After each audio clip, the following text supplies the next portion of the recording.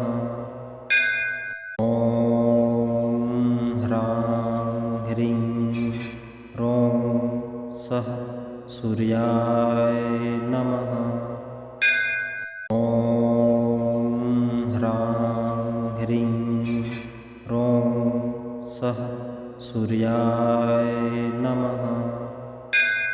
ॐ ह्रां ह्रीं ह्रौं सः सूर्याय नमः। ॐ ह्रां ह्रीं ह्रौं सः सूर्याय नमः। ॐ ह्रां ह्रीं ह्रौं सः सूर्याय नमः। ॐ ह्रां ह्रीं ह्रौं सः सूर्याय नमः। ॐ ह्रां ह्रीं ह्रौं सः सूर्याय नमः। ॐ ह्रां ह्रीं ह्रौं सः सूर्याय नमः। ॐ ह्रां ह्रीं ह्रौं सः सूर्याय नमः। ॐ ह्रां ह्रीं ह्रौं सः सूर्याय नमः। ॐ ह्रां ह्रीं ह्रौं सः सूर्याय नमः। ॐ ह्रां ह्रीं ह्रौं सः सूर्याय नमः। ॐ ह्रां ह्रीं ह्रौं सः सूर्याय नमः। ॐ ह्रां ह्रीं ह्रौं सः सूर्याय नमः। ॐ ह्रां ह्रीं ह्रौं सः सूर्याय नमः।